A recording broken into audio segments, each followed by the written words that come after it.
Eh ben, bonjour à tous. Merci d'être là sur votre heure de pause déj. Effectivement, c'est un peu les buzzwords du moment, NFT, Metaverse, crypto, Web3. Nous, on baigne dedans, enfin, via Work Adventure et via d'autres projets qu'on est en train de mener depuis un petit moment maintenant. Et on s'était dit que ce serait bien qu'on transmette un petit peu demain avec le monde virtuel, la vision de Facebook, on ne sait pas trop encore. Donc voilà, donc on s'est dit on va prendre l'opportunité de vous parler de ce qu'on est en train de faire aussi sur Work Adventure, comment est-ce qu'on intègre les NFT, comment est-ce que vous pouvez les utiliser, comment ça existe, comment c'est réel, réel virtuel. Et en amont de ça, on a préparé quelques slides parce qu'on ne savait pas du tout le niveau de connaissance des personnes et des participants, votre niveau de connaissance. C'est quoi une blockchain, c'est quoi un smart contract, etc. L'idée, c'est pas de revenir dessus et de passer des heures et des heures. C'est vraiment de vous donner quelques billes pour que vous soyez après à peu près à l'aise, ou que vous ayez plus ou moins une représentation visuelle dans votre tête de ce que c'est une smart chain. Et après, surtout, comment est-ce qu'on va pouvoir l'utiliser, que c'est un monde, le Web3, qu'on le veuille ou qu'on le veuille pas, qui est en train d'arriver et qui est en train d'arriver fortement à l'image d'Internet des années 2000. Et que ça va tous nous emporter. Donc, autant y être dès le début. Et voilà. Donc, je pense que j'ai à peu près fait le tour de l'intro que j'avais bien préparé. Alex, donc je suis Greg, un des cofondateurs de Work Adventure, pardon. Il y a Alex qui est notre spécialiste NFT, smart contract, blockchain dans l'équipe, qui va vous présenter les différents éléments. S'en suivra bien évidemment une démo en temps réel, et on est sûr qu'elle fonctionne parce qu'on l'a faite plein de fois et parce qu'on est mis en plein dedans, de comment est-ce qu'on utilise ces NFT, de comment est-ce que vous allez pouvoir vous aussi éventuellement en faire, comment les importer dans Work Adventure et comment après avoir des petits avatars ou contrôler les accès, etc. Et un dernier mot, n'hésitez pas à poser des questions dans le chat. On y répond. Si vous voyez que les sujets, on n'approfondit pas ou vraiment vous en voulez plus, n'hésitez pas à nous le dire. On est sur un format qui est vraiment open. On est entre nous, tranquille, entre midi et 2. Donc n'hésitez pas à nous interrompre et à poser des questions. Eh bien, vas-y, Alex, je te passe la main. Yes. Et comme l'a dit Greg, tout simplement, on va essayer de reprendre les bases. Donc, qu'est-ce qu'une blockchain, qu'est-ce qu'un jeton et autres, pour les personnes qui seraient néophytes justement sur ces technologies. Et je vais m'arrêter de temps en temps pour voir si tout le monde est OK, tout le monde a compris. Et éviter d'en perdre le plus possible, parce que c'est vrai que c'est un sujet qui est assez vaste et qui peut paraître complexe de premier abord. Du coup, on va commencer tout de suite. Donc, les bases. Donc, tout d'abord, dans les bases, la première chose à savoir, c'est qu'est-ce que c'est une blockchain? Donc, une blockchain, c'est tout simplement une liste de blocs, comme son nom l'indique. Donc là, par exemple, dans notre exemple, A va effectuer une transaction vers A. Excusez-moi. A va effectuer une transaction vers B. Et en fait, on va prendre plusieurs transactions, les réunir dans un même bloc, donc des transactions qui sont effectuées par différents tiers. Une fois qu'on a notre bloc, on va faire en sorte que ce bloc il soit validé par différents nœuds du réseau avec des moyens cryptographiques. Donc quand on dit des nœuds, c'est en fait des serveurs tout simplement chez des particuliers, des entreprises ou autres, qui vont valider le bloc. Et si tout le monde est d'accord, si tout le monde dit que le bloc est valide, du coup on va venir l'ajouter à la blockchain, donc à la chaîne de blocs, et on va lui donner du coup, on va lui rajouter une date en fait, pour dire à tel moment le bloc a été mis. Et ensuite, une fois que ce bloc a été positionné dans la blockchain, on peut confirmer à l'utilisateur B que la transaction de A a bien été effectuée. Donc aujourd'hui, nous, chez Work Adventure, on intègre 4 différentes blockchains. Ethereum, donc, qui est sûrement la plus connue. Polygon, qui permet d'avoir des transferts assez rapides et de limiter justement les frais de gaz. Ça, je vais en reparler un peu plus tard. Binance, qui est justement utilisé sur la chain Binance, la blockchain Binance, qui permet de justement d'échanger différentes crypto-monnaies. Et Avalanche, qui est encore une autre blockchain qui gère d'autres choses. Donc ensuite, on a, c'est quoi un smart contract? Parce qu'en fait, chaque transaction va passer par ce qu'on appelle un smart contract, qui va être tout simplement du code qui va nous permettre de régir les actions qui vont se passer autour de notre blockchain en fait. Donc par exemple, on peut créer un smart contract, comme dans notre exemple, pour gérer tout le processus de transfert d'un colis de l'entrepôt jusqu'à l'habitation de la personne. Donc tout simplement, notre smart contract, on va pouvoir lui dire le colis est parti à tel moment de l'entrepôt, il est à tel moment en transit, et il est bien arrivé chez la personne. Et ça, tout ça, en fait, vu que c'est sur la blockchain, le smart contract va pouvoir délivrer les informations à n'importe quelle personne qui en aurait besoin ou en demanderait. Et ça permet d'avoir une centralisation des données, justement, une centralisation / décentralisation des données. Ça veut dire que les données ne sont pas chez un tiers en particulier, mais tout le monde peut y accéder, justement. Cette affaire de smart contract, c'est assez complexe.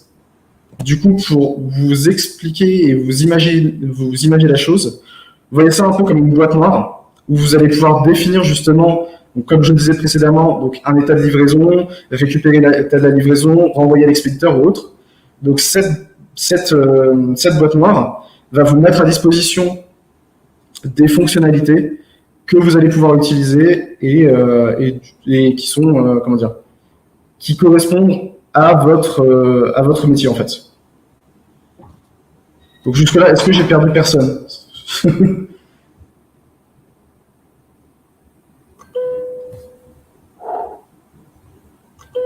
Ça a l'air d'être bon. Ok. Du coup, le smart contract, comme j'ai dit, tout simplement, c'est du code. Donc c'est régi par personne, par aucun être humain. Tout est géré par la machine. Du coup, code is law. Donc c'est le code qui décide qu'est-ce qui se passe. C'est la personne qui a écrit en amont le smart contract qui définit les termes de comment va être utilisées les différentes informations et traitées. Et une fois que notre smart contract est dans la blockchain, à part quelques exceptions, c'est impossible d'y toucher et de le modifier. Donc après, il est là à vitam aeternam dans la blockchain et n'importe qui peut l'utiliser. Ensuite, on a la notion de jeton. Donc un jeton, j'ai essayé de faire un parallèle entre le tangible et l'intangible. Donc actuellement, en tangible, on a en ce qui est fongible, par exemple les billets. Les billets, c'est quelque chose de tangible et de fongible. Un billet de 5 euros, je peux l'échanger contre un autre billet de 5 euros. Les deux ont la même valeur, les deux se ressemblent. Pareil pour un lingot d'or. Un lingot d'or, je peux le donner à une autre personne, une échange sur un lingot d'or. Si les lingots d'or font tous les deux 1 kg, c'est les mêmes lingots d'or. On ne prend pas en compte tout ce qui est marquage ou autre. 1 kg d'or, c'est 1 kg d'or. Et concrètement, on a la même chose qui se passe au niveau donc, de l'intangible, donc de tout ce qui est blockchain. Un Ethereum contre un autre Ethereum auront la même valeur. On peut les échanger. On ne pourra pas dire, par exemple, cet Ethereum il a été miné avant tel autre. Ça, on ne peut pas le savoir parce qu'en fait, c'est totalement c'est tangible. C'est fongible, excusez-moi. Ensuite, on a l'exemple de ce qui est non fongible. Donc, du côté tangible, on aurait par exemple une place de cinéma, un ticket pour assister à un événement, une œuvre d'art ou par exemple une maison. Donc, tout simplement un ticket parce qu'il peut être nominatif. Pour, par exemple, un ticket de cinéma, ça va être telle séance à telle heure au nom de telle personne. Et un autre ticket ne va peut-être pas avoir la même heure, ne va pas avoir la même séance ou autre. Pareil pour une œuvre d'art, vous aurez beau faire des duplications de l'œuvre, des duplicats, à la fin, il n'en restera qu'une seule. Par exemple, si moi je me ramène avec une reproduction de Mona Lisa, je pense, au Louvre, et que j'essaie de l'échanger contre la vraie, je ne suis pas sûr qu'ils acceptent justement l'échange. Et pareil pour une maison, je ne pense pas que mon voisin acceptera d'échanger sa maison contre la mienne, parce que tout simplement, il n'y a pas le même nombre de pièces, il n'y a pas la même disposition ou autre. Et c'est la même chose du côté intangible, donc du côté de la blockchain. On a par exemple des copyrights. Donc les copyrights ne sont pas interchangeables. On ne va pas pouvoir échanger un copyright d'une musique contre une autre. Pareil pour ce qui est de la musique, tout simplement. Un fichier audio d'une musique ne va pas pouvoir être échangé contre une autre. Donc on a un biais de propriété en fait qui s'applique justement à ces objets non fongibles. Donc une appartenance à un tiers. Et on a aussi du coup le cas des NFT. Les NFT, c'est une image, mais cette image, elle appartient à quelqu'un, et je ne vais pas pouvoir échanger n'importe quelle image avec cette image-là. Elles ne sont pas interchangeables. Est-ce que c'est bon sur les jetons? Est-ce que j'ai perdu personne?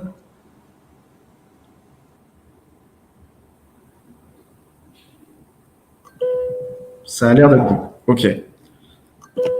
Pour continuer avec le jeton, du coup.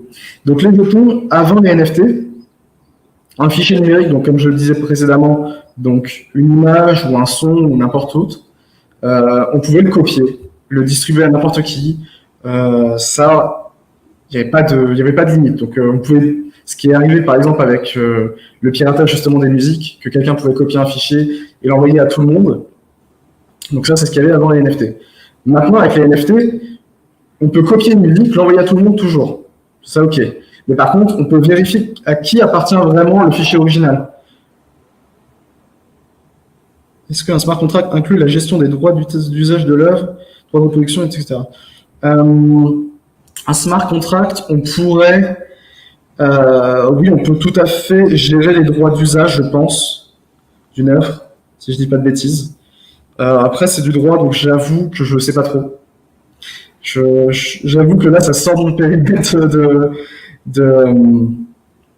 de réflexion, donc je ne sais pas trop. J'avoue, sur ce point-là, je pense que c'est plus du droit. Et vu que le droit appliqué à tout ce qui est blockchain et autres en France est en cours de création, je ne sais pas. Du coup, apparemment, RF, c'est. D'accord, bon, bah, voilà. Du coup, je reprends. Du coup, avant, on pouvait copier le fichier et les envoyer à tout le monde. Maintenant, on peut toujours le faire, sauf qu'on peut vérifier au niveau de la blockchain à qui appartient le fichier initial et donc vérifier la vraie appartenance du fichier. Pareil, au niveau de la gestion, j'en reviens toujours de la gestion de la propriété. Avant, on avait un serveur centralisé et privé, donc par exemple iTunes, qui pouvait savoir à qui a exactement vendu telle musique, mais on ne pouvait pas, nous, en tant que personne lambda, connaître est-ce que mon voisin a vraiment acheté sa musique ou non. Avec la blockchain, du coup, maintenant, après, avec les NFT, on peut savoir qui a vraiment acheté, du coup, telle musique, tel fichier, et directement, à n'importe quel moment, vérifier justement la propriété. Ensuite, on a la vente et la distribution. Donc avant, par exemple, on passait par des plateformes spécifiques. Donc comme je reviens toujours à la même chose, comme iTunes. Donc là, les musiques sont vendues vraiment sur iTunes. iTunes a sa propre base de données avec toutes les ventes qu'il a effectuées. Et maintenant, avec les NFT, on a des marchés globaux et instantanés. Du coup, on peut mettre en fait en vente des musiques ou autres sur plusieurs systèmes décentralisés en même temps.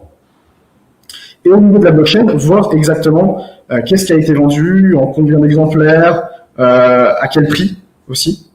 Donc tout ça est ouvert et on peut voir exactement toutes ces informations sur la blockchain. Et enfin, on a le côté des créateurs. Donc lorsqu'un créateur va poster justement son contenu sur une plateforme, actuellement, c'est la plateforme qui va régir justement qu'est-ce qui se passe au niveau des droits, justement. Par exemple, je ne sais pas exactement les taux, mais encore une fois, iTunes doit prendre une partie des ventes, une partie de la vente justement de telle musique. Et actuellement, avec les NFT, en fait, tout simplement, on peut imposer des royalties dans les smart contracts. Du coup, dire que la vente de telle musique reviendra toujours à, par exemple, 95%, reviendra toujours à 95% pour le créateur. Et ça pour toujours. Tant que le smart contract est dans la chain, ça bouge pas. Et du coup, avant, justement, ça pouvait évoluer selon les envies et les business models de la plateforme. Si un jour iTunes dit, nous maintenant on passe nos frais à 10% au lieu de 5%, ils sont libres de le faire. Avec la blockchain, c'est un peu plus compliqué. Du coup, ce qu'on peut faire, lorsque vous faites un clic droit et vous sauvegardez un fichier, par exemple, on va prendre l'exemple de Twitter. Twitter qui ont démocratisé actuellement les NFT. Donc, on peut avoir un NFT en tant qu'image de profil. La critique qui revient souvent, c'est oui, je fais clic droit sur l'image, je peux la copier et la sauvegarder où je veux. Ça, c'est pas un problème. Ok, c'est vrai. On peut récupérer l'image ou le fichier de cette façon-là. Mais vous aurez le fichier, mais vous n'avez pas justement ce qui se trouve derrière le fichier, c'est-à-dire la communauté qui se regroupe autour de, par exemple, la collection de NFT en cours, ou la collection de musique ou autre. L'enregistrement de l'appartenance sur la blockchain, du coup, on sait que telle personne possède vraiment justement cette image, et on peut savoir que vous, justement, vous la possédez pas. Vous n'avez pas les droits qui appartiennent justement à cette autre tiers, excusez-moi. Et enfin, on a du coup son utilisation décentralisée. Donc tout simplement, vu qu'on sait que telle personne possède vraiment tel fichier, tel NFT par exemple, on va pouvoir tout simplement l'utiliser dans d'autres contextes. Donc par exemple dans des métavers ou dans des sites de revente, donc des sites d'exchange. Vu que cette personne possède vraiment le jeton, cette personne va pouvoir faire ces différentes actions que vous ne pouvez pas faire. Du coup, un NFT, c'est juste ça. Donc, un NFT, oui, c'est juste ça. C'est un jeton qui est émis sur une blockchain depuis un smart contract. Est-ce que jusque-là, j'ai perdu personne?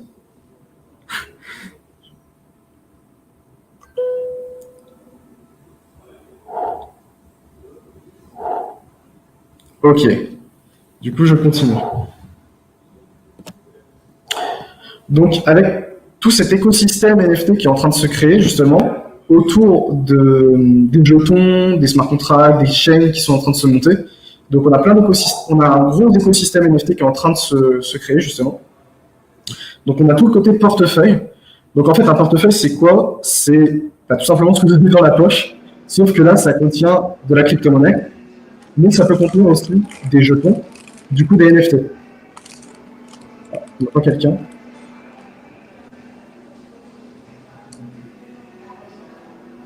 Quelqu'un qui a mis son micro. Bon, c'est pas grave, je continue. Du coup, comme je le disais, un portefeuille peut contenir soit de la crypto-monnaie, mais peut aussi contenir des NFT, du coup des jetons. Donc, comme exemple de portefeuille, on a actuellement MetaMask, qui permet du coup, comme je le disais, de stocker tout ça. On a d'autres choses sur d'autres blockchains. Donc, MetaMask est surtout centralisé sur Ethereum. Sur d'autres blockchains, on aura des équivalents avec Solana, par exemple, où ils utilisent Phantom. Ça, c'est d'autres exemples de portefeuille. On a des marketplaces qui se sont créés, donc comme OpenSea, qui permettent donc à des créateurs de créer des collections et de les vendre dessus directement. Et on a enfin des mondes virtuels qui sont en train de se créer autour de tout ça. Donc les fameux métavers. Donc on a beaucoup de choses qui sont en train de se monter autour des NFT et c'est que le début. Du coup, quelques chiffres autour de tout ça. C'est ça, tout à fait. MetaMask qui permet de gérer à peu près toutes les chaînes basées sur Ethereum, donc c'est-à-dire Polygon, Phantom, Avalanche, BSC, donc Binance. C'est pour ça qu'on, pour le moment, on se base uniquement sur Ethereum, mais un jour on arrivera à venir sur Solana. Du coup, au niveau des chiffres, donc actuellement, on est à environ 194 millions de portefeuilles existants sur la blockchain Ethereum. Donc les données sont actualisées au jour même.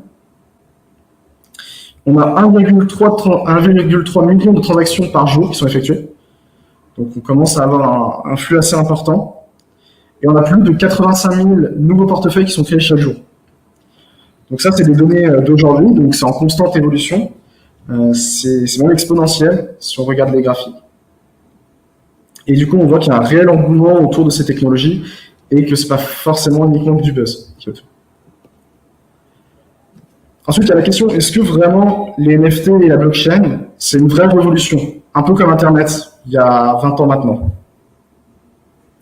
Au début 2000, on avait à peu près 300 millions d'utilisateurs courants qui utilisaient Internet.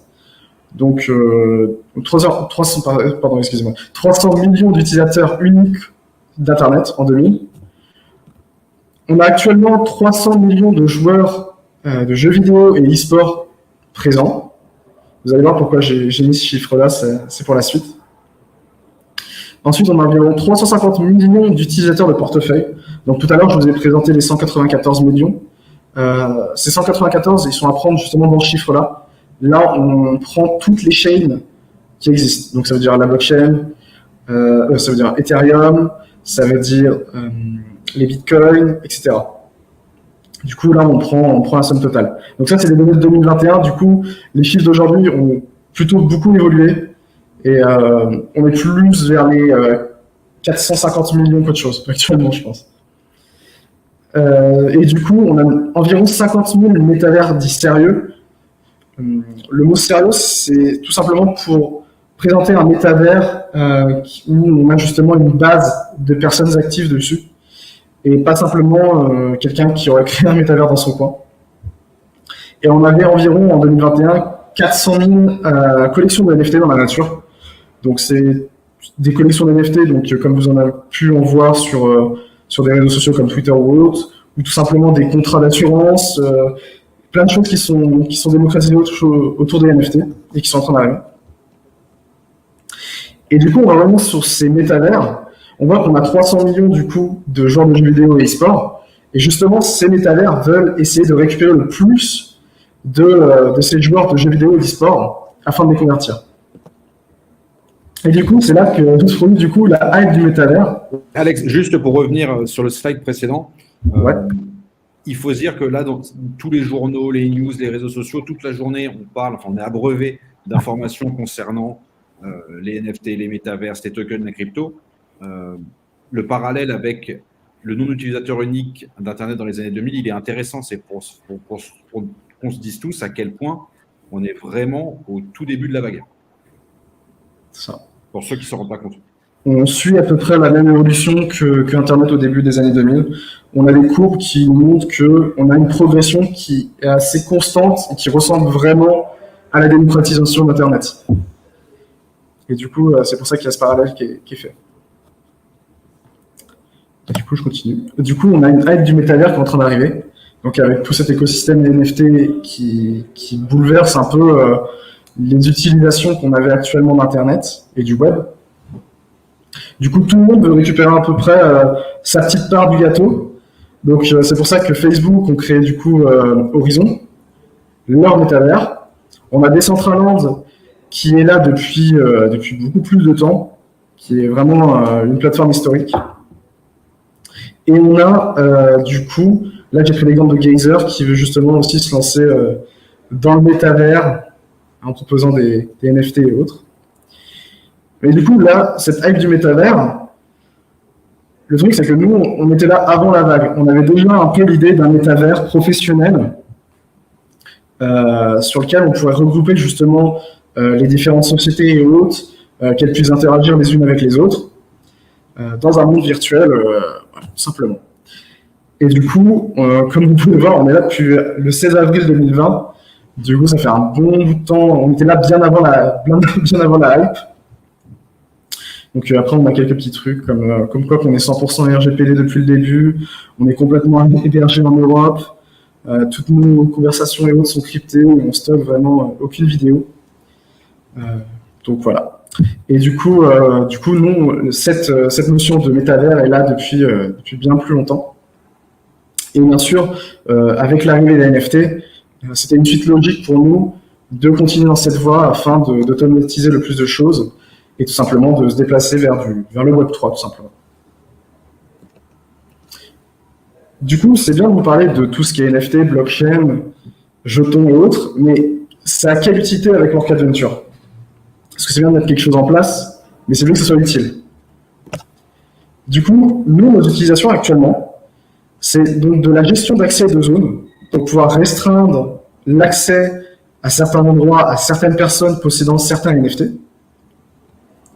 L'attribution aussi d'avatars, donc chez nous on les appelle des vocats, donc pouvoir donner un NFT à quelqu'un et qu'il puisse du coup accéder à certains vocats. Et on a aussi de la configuration et de l'interaction dans les mondes à travers du coup à travers certains scripts qui peuvent être mis dans les maps. Du coup, quelqu'un pourra vérifier est-ce que la personne possède bien tel NFT. Ok, du coup, je peux faire par exemple déplacer la personne à tel endroit ou autre. Donc ça, c'est vraiment pour les gens qui sont un peu plus côté dev, on va dire. Et du coup, les NFT, ils sont déjà parmi vous. Si vous regardez actuellement sur la map, vous allez pouvoir voir quelques personnages que vous pouvez retrouver sur cette slide, justement, qui sont dans la map. Donc, c'est des NFT. Donc, c'est déjà implémenté. Nous, on les utilise actuellement. Et du coup, je vais vous faire une petite démo de comment on les utilise de notre côté, comment se connecter à un compte. Et justement, vous trouvez que on les récupère bien, ces NFT. Alors, nous, actuellement, on utilise Polygon. Donc, comme je le disais au début, c'est que tout simplement Polygon nous permet donc d'avoir des transferts qui sont plutôt rapides.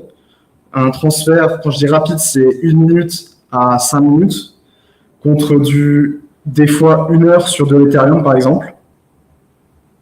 Et ça nous permet aussi d'avoir des frais de gaz. Donc, les frais de gaz, c'est à chaque transaction que vous allez effectuer sur une blockchain, on va vous demander du coup des frais de gaz qui sont en fait un montant à payer afin que votre transaction soit validée par les autres nœuds. En fait, c'est la rétribution du travail que vous allez demander aux autres nœuds.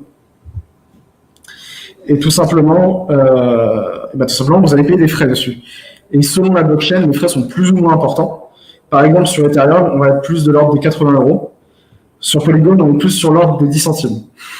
Du coup, quand vous faites, par exemple, miner un NFT à quelqu'un, entre lui dire, il est à 80 €, mais vous avez 80 € aussi de frais de gaz à payer, et sur Polygon, vous avez 80 € à payer plus 10 centimes, le 10 centimes passera mieux. Et aussi en termes d'écologie, c'est quand même aussi impactant. Ça pollue tout ce qu'on est en train de faire. Et aujourd'hui, Polygon, c'est un layer 2. Donc, c'est une chaîne qui est en parallèle d'Ethereum et qui se présente comme étant la plus écologiquement en phase avec le 21e siècle et les problématiques actuelles. Tout à fait. On ne va pas rentrer dans le détail, mais c'est pas le fonctionnement de Polygon n'est pas le même que par exemple Ethereum, et du coup ça pollue beaucoup moins, ça demande beaucoup moins de force de calcul, et ce qui permet aussi du coup moins de force de calcul de baisser les prix et d'être plus écologique. Du coup, je vais vous faire une petite démo. Et pour cette démo, tout simplement, déjà, je vais vous présenter que nous, dans nos portefeuilles à moi et à Greg, on a bien du coup notre NFT qui est présent. Donc là, ce sont des captures d'écran faites sur téléphone. Nous, on utilise MetaMask de notre côté. Du coup, MetaMask n'ont pas encore implémenté l'affichage des NFT sur leur extension de navigateur. Du coup, on est obligé de passer par l'application mobile pour afficher les NFT. Donc, ils sont en train de développer tout ça, mais comme je vous l'ai dit tout à l'heure, c'est des technologies qui sont en train d'arriver. Du coup, il faut leur laisser un peu de temps, le temps que tout ça arrive. Quand vous allez justement dans le menu Work Adventure, vous pouvez choisir de vous connecter. Il y a un bouton. Et ce bouton, en fait, tout simplement, va vous permettre d'accéder à cette page. Donc, soit vous pouvez vous connecter tout simplement comme d'habitude avec un combo email, password, soit en utilisant du coup Google, LinkedIn, GitHub, ou enfin un nouveau bouton qui s'est ajouté, MetaMask. En cliquant sur ce bouton, du coup, ça va m'ouvrir l'extension navigateur, donc MetaMask. Donc là, je tape tout simplement mon mot de passe, qui n'est pas le bon. Alors, ça doit être celui-ci. C'est celui-ci. Donc ça charge, voilà. Là, tout simplement, je reçois un message qui me demande, qui me dit tout simplement que je veux me connecter à Work Adventure. Et du coup, je vais signer ce message pour accorder justement la connexion. Nous, chez Work Adventure, on va valider que c'est bien vous qui avez bien été connecté à tel portefeuille. Et du coup, on permet l'authentification de cette personne. Donc là, on va être redirigé justement sur la map où j'étais précédemment. Donc là, on peut voir que je suis ici. Et si je me dirige justement donc, dans la sélection des vocats, on peut voir que mon NFT, il apparaît bien ici justement. Il apparaît bien dans la liste. Du coup, je peux l'utiliser. Donc là, ça charge. Voilà. Et je peux me balader dans la map tranquillement avec. Et si je me déconnecte, tout simplement, en fait, on va me rediriger vers la page de connexion. Donc là, ma machine prend un peu de temps. Vous avez pu remarquer qu'elle a du mal aujourd'hui. Et du coup, je reviens sur cette page-là où je vais pouvoir me reconnecter ou tout simplement être anonyme. Et lorsque je vais me reconnecter justement à Work Adventure, vu que là, je suis en anonyme, on va me rediriger vers la page de sélection des vocats parce que je ne possède pas les droits d'utilisation de mon NFT. Donc là, vous voyez, on m'a redirigé directement sur la sélection du vocat.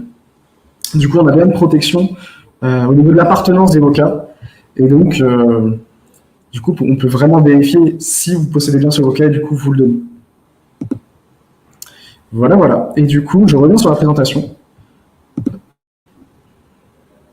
Du coup, on a créé un outil qui permet de faciliter la création de collections de Woka, donc de NFT de Woka. Donc vous pouvez retrouver le lien juste ici, je le mettrai après dans le chat.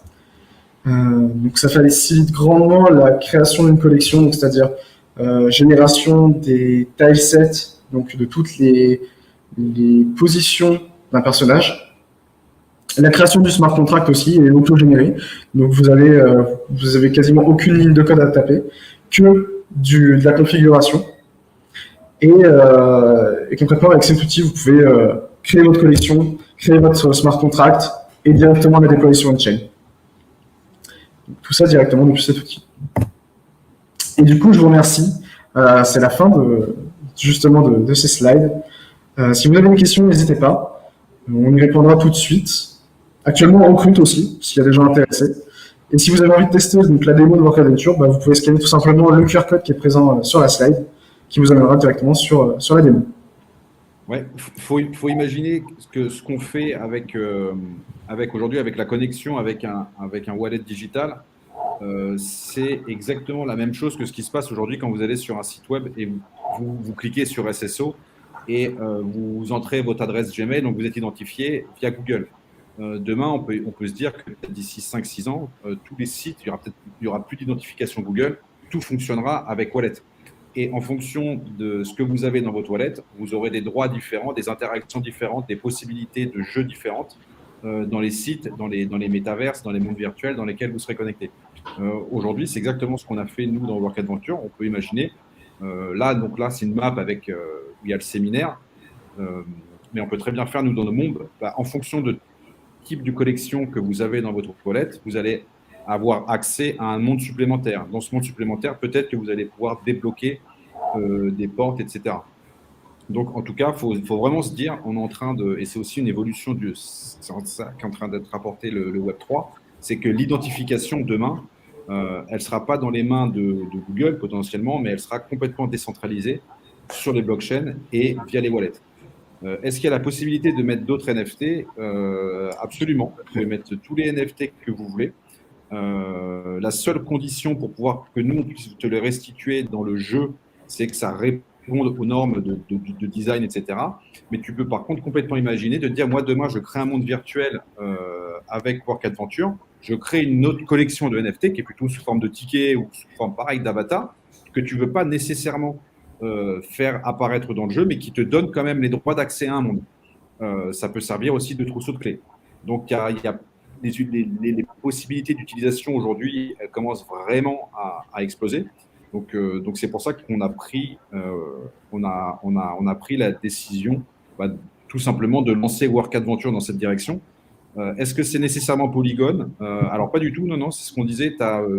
Aujourd'hui, si tu crées une collection sur Ethereum, sur Binance, sur Avalanche ou sur Polygon, on est capable de l'intégrer dans le jeu. Et on travaille aussi sur Solana.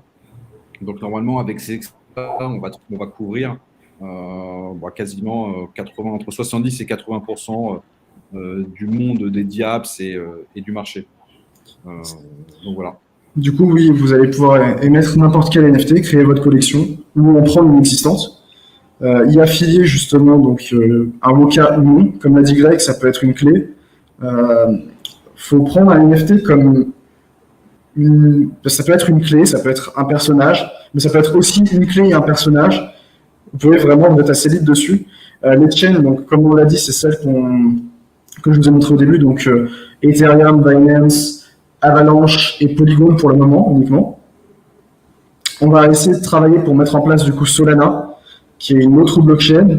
Donc on devrait y arriver dans pas très très longtemps. Et la possibilité d'ajouter directement votre collection. On va ajouter justement une page dans l'administration de Work Adventure qui va vous permettre de faire ça assez simplement. Donc il y aura simplement besoin de renseigner quelques informations sur votre collection et elle sera directement disponible dans n'importe quel monde sur Work Adventure.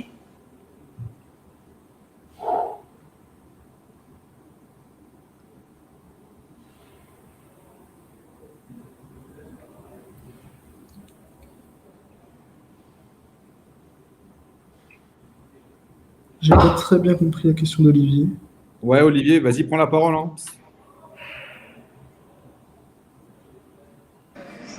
Oui, désolé, je suis sur la ville, donc c'est pas évident pour moi de taper. L'utilisation des NFT dans Work Adventure, c'est super, mais il y a une barrière que je trouve avant. L'utilisateur, il peut leur dire oui, bon, alors, je vais mettre MetaMask, je vais mettre sous, comment on fait pour mettre de l'Ether, comment vous aidez justement à passer cette barrière? Vous entendez bien ou pas?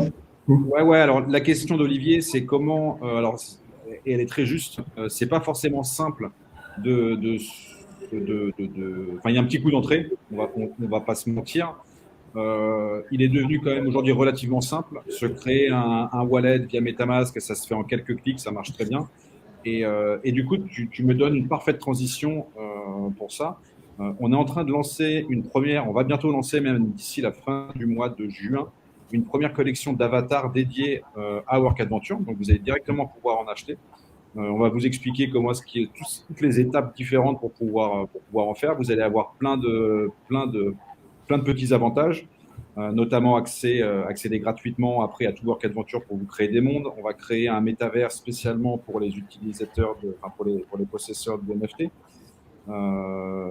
Et on va tout vous expliquer comment est-ce que vous pouvez prendre en main votre wallet, le charger avec votre NFT et derrière procéder au mint de l'avatar et après comment vous allez pouvoir l'utiliser. Donc on a prévu ça. Donc restez, suivez-nous parce on annonce plein de belles choses.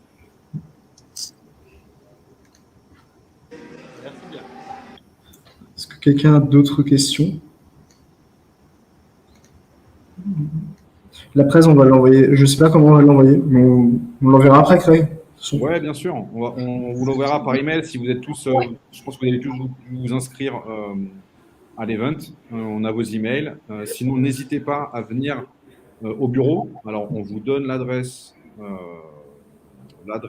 des bureaux. Voilà, voilà. Tac. La gueule, vous pouvez venir aussi sur Discord, nous la demander, il n'y a pas de problème. Il n'y a pas de souci. Un token est prévu. Un token en monnaie? Oui, il va y en avoir un. C'est encore un autre truc qu'on va lancer. C'est un petit peu. On garde encore quelques infos, mais ça arrive très bientôt avec un livre blanc. Pour venir nous voir, c'est ici. Je vous mets l'adresse de nos bureaux. Voilà, n'hésitez pas à venir vous voir. N'hésitez pas à venir nous voir si vous avez des questions sur des sujets, n'importe lesquels, NFT, Metaverse. Si vous voulez vous faire un monde virtuel, si vous voulez vous faire une boutique virtuelle, on est là pour vous accompagner, on est là pour vous aider. Si vous souhaitez faire un webinaire, si vous souhaitez faire un événement, même une réunion familiale, il n'y a pas de souci, on peut vous le faire avec Work Adventure. Voilà. Je ne sais pas trop quoi d'autre vous dire, à part merci d'être venu. C'était très gentil d'être là. Alex, tu veux rajouter un truc? Julie, tu veux rajouter un truc? David, merci à tout le monde d'être présent, du coup, pour ce talk. C'est quelque chose de pas facile, sans rentrer dans le technique, à vous présenter. Parce qu'on rentre très très vite dans le technique au niveau des NFT et de la blockchain. Et du coup, j'espère que ça a été le plus compréhensible pour tout le monde et que tout le monde en ressort avec une bonne compréhension justement de l'écosystème NFT et de ce qui est en train de se préparer avec le Web3. Et pour celles et ceux qui sont chauds techniques, n'hésitez pas. Vas-y, Marin. Si tu voulais... Non, je pense que tu voulais... J'ai vu quelqu'un qui a levé la main, je ne sais pas si c'était pour... Donc, bref, n'hésitez pas si vous avez des questions, si vous souhaitez en savoir plus, si vous êtes en train de travailler sur des smart contracts, etc. On y répondra avec grand plaisir. Et puis, je vous souhaite à tous un excellent appétit. Tout à fait. Bon appétit à tout le monde. Ciao. Merci. Merci beaucoup.